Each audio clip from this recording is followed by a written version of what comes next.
स्वागत है आप सभी का दिशा न्यूमेरिकल क्लासेस में। आज का ये वीडियो न्यूमेरिकल का वीडियो है। ये क्लास 11 फिजिक्स चैप्टर नंबर 1 मात्रा का अनुमापन में त्रुटि टॉपिक से क्वेश्चन लिया गया है। इस क्वेश्चन का सलूशन करने से पहले आप इस चैनल को सब्सक्राइब कर ले और बेल आइकन को ऑल पर सेट कर ले, ताकि फिर अगला वीडियो जो है उसका नोटिफिकेशन आपके पास पहुंचता रहे।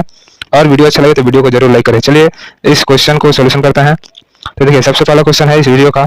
सबसे पहले ये इंपॉर्टेंट पॉइंट देख लेना है आपको। इंपॉर्टेंट पॉइंट में क्या है कि जो माप की यथार्थता होती है और व्युत्क्रमानुपाती होती है मापन में प्रतिशत त्रुटि के, यानी प्रतिशत त्रुटि जितना अधिक होगा, प्रतिशत त्रुटि जितना अधिक होगा माप की यथार्थता उतना कम होगी, और यदि प्रतिशत त्रुटि जितना कम होगा माप की यथार्थता उतना अधिक होगी।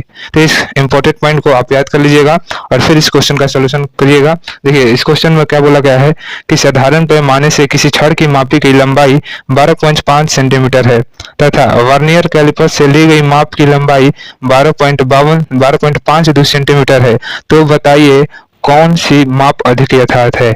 यानी एक साधारण पैमाने से एक छड़ को मापा गया है जिसकी लंबाई 12.5 सेंटीमीटर है, और एक वर्नियर कैलिपर से ली गई माप जो है 12.52 सेंटीमीटर है। तो हम बताना है कि इन दोनों माप में कौन सबसे अधिक यथार्थ है। तो आप लोगों ने सबसे पहले इंपॉर्टेंट पॉइंट को देख लिया है कि प्रतिशत त्रुटि जितना कम होगा माप की यथार्थता अधिक होगी, और प्रतिशत त्रुटि जितना अधिक होगा माप की यथार्थता उतना ही कम होगा।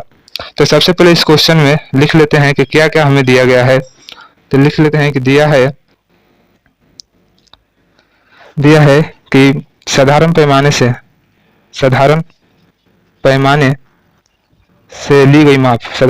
ली गई माप बराबर 12.5 सेंटीमीटर है, और वर्नियर कैलिपर्स से ली गई माप जो है वह है 12.52 सेंटीमीटर। तो देखिए, सबसे पहले इस तरह के सवाल में हम लोग को क्या करना होता है कि सबसे पहले हम लोग को सबसे पहले अधिक संभावना त्रुटि को निकालना होता है। तो देखिए, सबसे पहले साधारण पैमाने से जो माप ली गई है वह 12.5 सेंटीमीटर है, यानी दशमलव के बाद कितना अंक है, 1 अंक है। यानी साधारण पैमाना जो है वह दशमलव के बाद 1 अंक तक माप सकता है सेंटीमीटर में। तो इसका जो अधिक संभावना त्रुटि जो है वह है 0.1 सेंटीमीटर। कितना है, 0.1 सेंटीमीटर।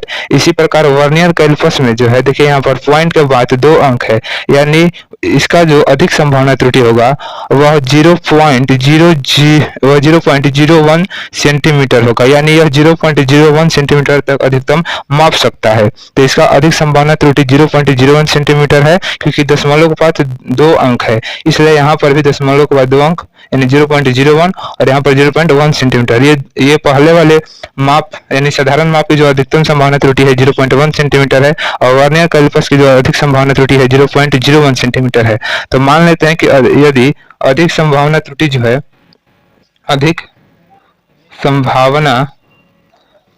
वह डेल्टा एक्स है, तो साधारण पैमाने से ली गई जो माप है उसका अधिक संभावना त्रुटि कितना हो जाएगा, 0.1 सेंटीमीटर। यानी साधारण पैमाने की अधिक संभावना त्रुटि डेल्टा एक्स बराबर कितना हो जाएगा, 0.1 सेंटीमीटर। और वर्नियर कैलिपर्स से अधिकतम संभावना त्रुटि डेल्टा एक्स बराबर कितना हो जाएगा, 0.01 सेंटीमीटर हो जाएगा। अब देखिए, अब इसका सॉल्यूशन मैंने फार्मूला द्वारा सबसे पहले निकालेंगे कि साधारण पैमाने से ली गई माप में जो प्रतिशत त्रुटि है वो कितना है। तो देखिए, लिखेंगे प्रतिशत त्रुटि या किस, तो देखिए साधारण पैमाने के लिए प्रतिशत त्रुटि का फार्मूला होता है डेल्टा एक्स अपॉन x गुने 100, जहां पर x जो है वह साधारण पैमाने से ली गई माप है, यानी 12.5 सेंटीमीटर है। तो डेल्टा एक्स हम लोग के पास साधारण पैमाने के लिए 0.1 है, और बटा में x जो है 12.5 है, और मल्टीप्लाई 100 है, क्योंकि प्रतिशत त्रुटि है इसलिए 100 से गुना करते हैं और प्रतिशत लिखते हैं। ये देखिए, यहाँ पर पॉइंट के बाद 1 अंक और यहाँ पर भी पॉइंट के बाद 1 अंक है, तो ये पॉइंट से पॉइंट कैंसिल हो जाएगा। तो हम लोग के पास बचेगा 1 बटा में 125 मल्टीप्लाई 100। अब देखिए, इसको कटाएंगे तो ये 5 से कितना बार में कटेगा, तो 5 से कटेगा 25 बार में, और 5 से कटेगा 20 बार में, और फिर ये 5 से 5 बार में कटेगा, और 5 से 4 बार में। अब यदि हम 4 में 5 से भाग करेंगे तो कितना आएगा, 0.8% आएगा। यानी साधारण पैमाने में जो माप प्रतिशत त्रुटि है वह 0.8% है। अब इसी प्रकार हम लोग वर्नियर कैलिपर्स के लिए प्रतिशत त्रुटि निकालेंगे। तो लिखेंगे वर्नियर कैलिपर्स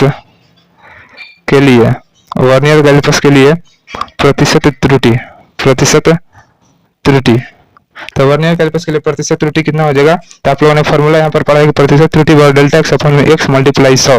तो इसी प्रकार यहाँ पर हो जाएगा कि प्रतिशत त्रुटि बराबर वर्नियर कैलिपर्स के लिए डेल्टा एक्स अपॉन में एक्स गुने 100%। तो यहाँ पर डेल्टा एक्स कितना है वर्नियर कैलिपर्स के लिए 0.01 सेंटीमीटर, तो लिखेंगे 0.01 सेंटीमीटर अपॉन में एक्स कितना है वर्नियर कैलिपर्स का, तो 12 पॉइंट, आप यहाँ पर देख सकते हैं 12.52 है, 12.52 सेंटीमीटर। तो लिखेंगे 12.52 मल्टीप्लाई 100। अब देखिए इसको कटाएंगे तो देखिए यहाँ पर भी पॉइंट के बाद 2 अंक और ऊपर में भी पॉइंट के बाद 2 अंक है, तो ये पॉइंट से पॉइंट कैंसिल हो जाएगा। तो फिर बचेगा कितना हम लोगों के पास, तो 1/में 1252 मल्टीप्लाई 100।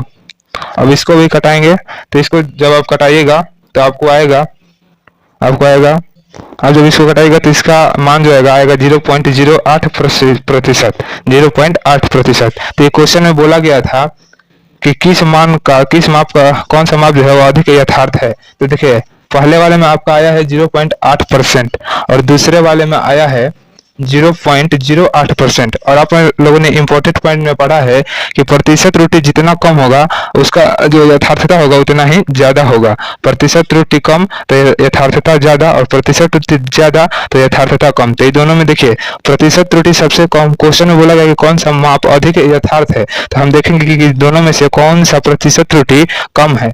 तो देखिए यहाँ पर 0.8% है और यहाँ पर है 0.08%। तो इन दोनों में से सबसे कम जो है प्रतिशत त्रुटि इस वाले में है, वर्नियर कैलिपर्स में है, तो कम प्रतिशत त्रुटि। तो यानी इसका जो यथार्थता होगा वह अधिक होगा, क्योंकि माप की यथार्थता जो होता है वह व्युत्क्रमानुपाती होता है मापन में प्रतिशत त्रुटि के। यानी मापन में प्रतिशत त्रुटि जितना अधिक यथार्थता उतना ही कम, और जितना प्रतिशत त्रुटि कम यथार्थता उतना ही ज्यादा। तो हम लिखेंगे कि उपयुक्त गणना से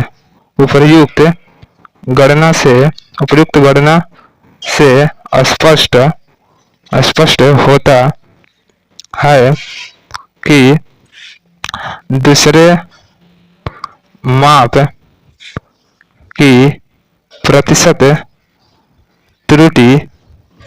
प्रतिशत त्रुटि पहले माप की प्रतिशत त्रुटि की अपेक्षा कम है। अतः पहली माप की तुलना में दूसरी माप अधिक यथार्थ है। अतः लिखेंगे दूसरी माप अधिक यथार्थ है। तो मैं उम्मीद करता हूं कि इस क्वेश्चन को आप समझ लिए होंगे, क्योंकि क्वेश्चन में साफ बोला गया था कि कौन सा माप अधिक यथार्थ है। और यहाँ पर इंपॉर्टेंट पॉइंट याद रख लीजिएगा कि जितना माप यथार्थता अधिक होगा, यानी प्रतिशत त्रुटि जितना अधिक होगा यथार्थता उतना ही कम होगा, और प्रतिशत त्रुटि जितना कम होगा यथार्थता उतना ही ज्यादा होगा। तो यहाँ पर इन दोनों में देखिए पहले वाले में प्रतिशत त्रुटि 0.8% था और दूसरे वाले में प्रतिशत त्रुटि 0.08% था। तो पहले वाले की अपेक्षा दूसरे वाले में प्रतिशत त्रुटि कम है, इसलिए दूसरी माप जो है वह अधिक यथार्थ है। तो यदि आपको ये क्वेश्चन समझ में आया होगा तो वीडियो को जरूर लाइक करें और अपने दोस्तों के पास इसे अधिक से अधिक शेयर करें, और आप चैनल को सब्सक्राइब करके बेल आइकन कॉल पर सेट कर ले इसी तरह के क्वेश्चन को समझने के लिए। तो आज के लिए इतना ही, फिर अगले वाले वीडियो में हम और भी क्वेश्चन लाएंगे। तो इस क्वेश्चन को आप शुरू से अंत तक स्क्रीनशॉट ले सकते हैं।